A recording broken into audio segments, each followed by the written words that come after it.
With the very slow start to the Chicago Bulls season, currently sitting 9-14, 12th in the Eastern Conference, a game and a half outside of the play-in, and even though we're just entering December, we have 3/4 of the season still left to play, there is no denying that this team has massive issues that need to be resolved if they want any chance at actually making a playoff run. So in today's video, we're going to be discussing how to fix the Bulls before it's too late, and also a big shout out to Underdog Fantasy for sponsoring this video, but more on that in a little bit. So what's going on, everyone? You're listening to Bulls Central here. Hope you're all doing well. Now, I think we can all agree that as Bulls fans, this team is incredibly frustrating to watch, and also just a very confusing team because some nights they really bring it. They play very good team basketball, hard-nosed defense like they did in those wins against the Bucks and the Celtics, and then there are other nights where they lose their way, play with very little energy, can't buy a basket, guys get frustrated with the officiating, and so on. And as a fan, it's more frustrating when you're seeing your team lose when they're supposed to be winning. Like, it's different seeing the Bulls be bad and losing consistently when they were rebuilding.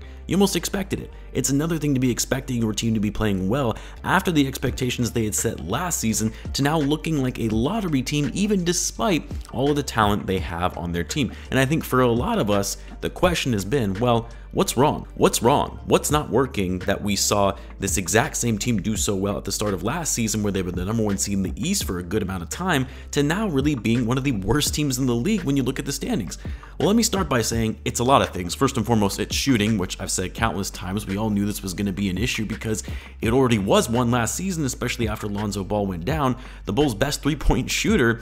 And it's why I still cannot wrap my head around why the front office did absolutely nothing to improve the Bulls' shooting over the offseason when they actually had the chance to do so. It's not like when there weren't any shooters available in a trade or free agency. I look at guys like Bojan Bogdanovic, who the Pistons basically got for nothing in a trade from the Jazz. Malik Monk was a free agent. Buddy Hield has been in multiple trade rumors. I know getting some of these guys is easier said than done when you factor in salary constraints, but still, you would have thought there would have been more aggressive effort on the part of the front office to improve this aspect of their game. Aside from the shooting, size, more specifically depth of the four, continues to be a problem. Yes, they added Andre Drummond, who at first was playing great and being a critical backup five for the Bulls, but more recently has really not shown the same level of motivation. But when you look at the power forward spot more specifically, I mean, first, I think the front office is relying way too much on Patrick Williams making that leap going into his third year. Whether that's fair or not, because I think most will agree we kind of expected more out of Pat than we have seen so far this season. But at the same time, you also have to understand he missed most of last season. Players develop at different rates, and thinking Pat was going to be this stud of a four and not really have a contingency plan was a mistake. Javonte Green and Caruso are great. They work hard, they play their roles, they hustle, but they're not power forwards in this league. They're just too small to be in those roles when they're going up against guys like Giannis. The other piece, rim protection. We all know rim protection was an issue last season. We hope some rim protection to the team would have been made coming into this season, but nothing. And again, despite there being opportunities to improve their rim protection, whether it be in the form of a trade or free agency. And then, of course, other pieces. Zach LaVine has not been playing like the max player the Bulls signed him for, although the game against the Kings, really the other night, was encouraging, but he's still making a lot of mistakes on the court, not playing smart basketball, and has been the most inefficient we have seen him play since his first season with the Bulls after being traded coming off of that ACL injury. DeMar DeRozan, still incredible player, still playing well above his contract, but he's regressed a bit in terms of his jump shot, not making the best decisions and closing out games. Again, the Bulls are last in the league when it comes to clutch game situations when the game is within 5 points with less than 5 minutes to play. The complete opposite of last season when they were one of the best teams in the clutch.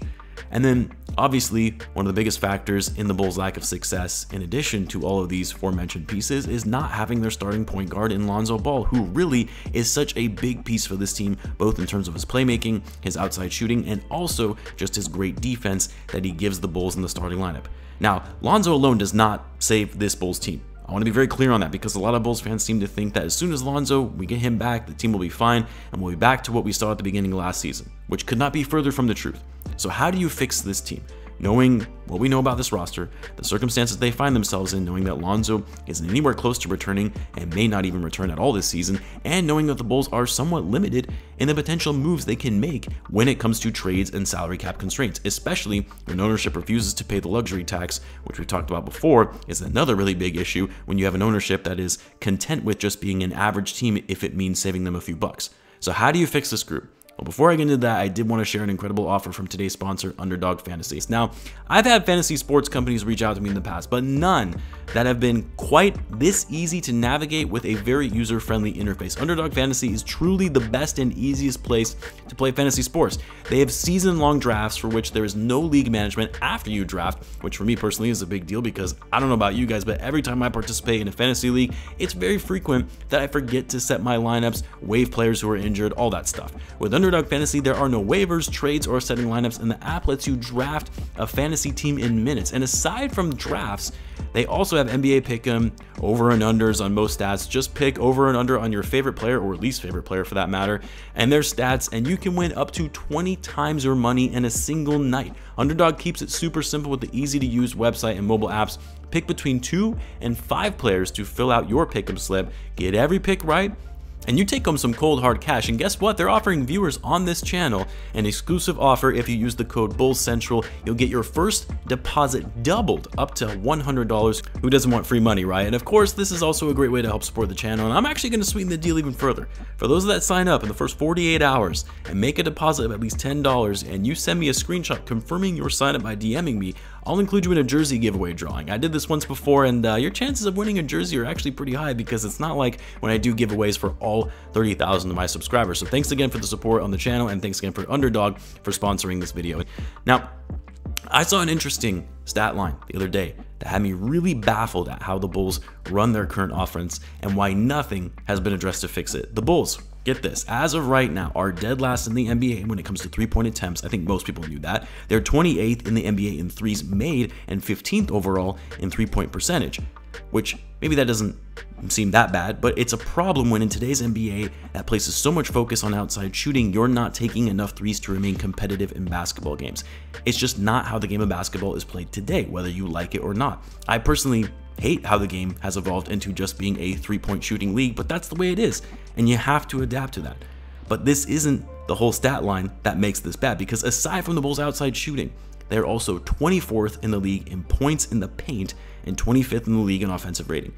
Few threes being taken, few points in the paint.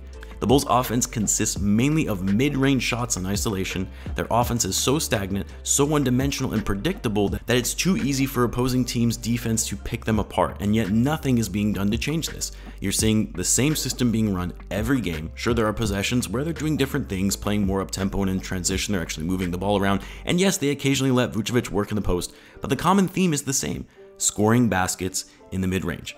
And look, I know this was working last year. Like, we were always talking about how the Bulls were defying NBA analytics around the mid-range jumper being the most inefficient shot in basketball, and it's why guys are only taking threes or scoring around the basket. And the response was, well, yeah, it's an inefficient shot if you can't make the shots. But the Bulls were deadly in the mid-range last year, in huge part because of DeMar DeRozan. He was the most efficient player in basketball with his high scoring ability, but never needing to take that many threes. That was unheard of in today's NBA. But guess what? Teams have figured out that this was working for the Bulls, and if you want to stop them, you're going to guard them differently than you do other teams where you have to focus your attention on the perimeter and adapt your defensive scheme around the mid-range when going up against Chicago. And look, I know some have been saying, well, the Bulls just have a terrible defense, so they're soft on that end of the floor, but they're actually 10th in the league in defensive rating. They're 11th in the league in both steals and blocks, and 3rd in the league in forcing turnovers to their opponent. Yes, the defense could be better, especially when it comes to guarding the perimeter. No surprise they're 29th in the league in three-point percentage allowed to their opponent. But look, defense is not the problem with this team. It's their offense and the style of basketball for which they play. You are not going to win many games when you're only putting up 29 three attempts, which again is last in the league, and then allowing your opponent to put up over 35 threes. The other night, the Kings shot 43 threes compared to the Bulls' 25. That just cannot happen in today's NBA, period. So what do the Bulls need to do about this? How do you fix this incredibly inefficient style of offense, aside from getting Lonzo ball back, of course, because it's not trending in the positive direction that we'll see him this season? And I think it's a few things. One, they have to trade for at least one shooter. I'm talking an outside shooting specialist who is consistently a good three-point shooter on high volume and efficiency. I made a whole video on 5 trades the Bulls should consider for shooting. I'll leave it linked at the end of this video in case you missed it, but honestly, the one I like the most, that is probably the most realistic for the Bulls, is going to be going after Max Strus, because while yes, getting Buddy Hield would be nice, you're likely going to have to give up too much for him, especially when it comes to matching his high salary. Bogdanovic, I do still think is an option since he doesn't fit the Pistons timeline, even though they just extended him. They could have just done that as to not lose him for nothing in the offseason, keeping him under contract as a trade chip, but Bogdanovic, I think, is also unlikely. Joe Harris was another option I used in that video, but I feel like he's starting to show signs of decline and his contract is looking less and less favorable. But Max Strus, I know he hasn't been as efficient as we've seen in years past shooting from 3, but 35% on 8.5 attempts per game is still very good. He's putting up over 15 points per game, which is a career high, so he's even a little more versatile in his ability to find ways to score and creating his own shot even outside of just shooting threes. And here's the thing with Strus, he's on an expiring contract, a vet minimum contract that is only paying him $1.8 million, so it wouldn't be hard to match salaries. Granted, the Heat aren't just going to let him go for nothing, and because he's on an expiring contract, likely going to command a big payday next season, and because the Heat don't really have the cap space to sign him, it's very possible they lose him for nothing as they won't have the money to retain him long term. So I do think offering even just the Portland first round pick that the Bulls have for Strus would actually get it done, because if the Heat can walk away with a first round pick rather than losing Max Strus for nothing, that's a win for them, especially considering they're going to need to start building their team for the future with Lowry and Butler getting older. But aside from adding another shooter like Max Strus, I mean, any shooter that can put over 35% on high volume will work. That's better than anyone the Bulls currently have. Doug McDermott would be another option as he doesn't fit the Spurs timeline. But aside from adding a shooter, the Bulls have to stop relying so much on the mid-range game.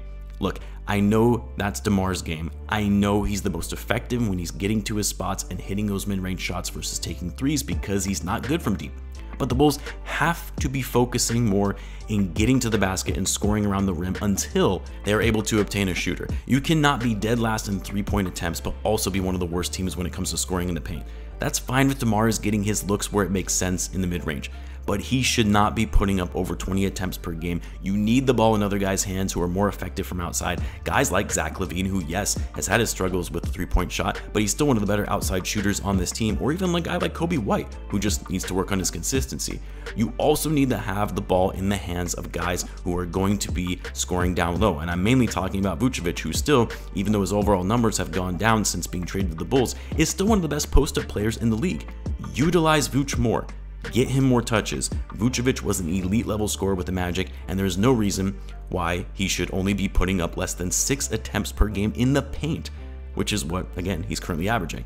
The same can be said for Patrick Williams. He has the strength and the size to score and finish around the basket than just putting up threes from the corner. Javonte Green, Derrick Jones Jr., Ayo, even Alex Caruso, also Zach Lavine, all of these guys have the speed, agility, and athleticism to slash to the basket and get points inside the paint. The Bulls must change their style of offense, focusing more on inside scoring and just improving their overall three-point shot. Like, something also needs to be said about the Bulls just working on shooting from 3. But either way, they simply cannot continue to just be running heavy ISO plays, shooting from mid-range. That does not work in the NBA anymore, and it starts with coaching to be able to see that and recognize this and make the necessary adjustments, and it's also on the front office to make the appropriate moves where necessary to add shooters to this roster in the form of a trade. Now, obviously, this isn't the only way to fix the Bulls, but it certainly is a big piece to get them started in the right direction. The Bulls' schedule does lighten up a bit, so we'll see how they respond and kind of get back on track. Otherwise, if we continue seeing more of the same play and stacking more losses as a result, then we have to seriously start considering how you make massive overhauls to this roster. Let me know what you guys think in the comments. As always, be sure to subscribe, and I will catch you guys in the next one.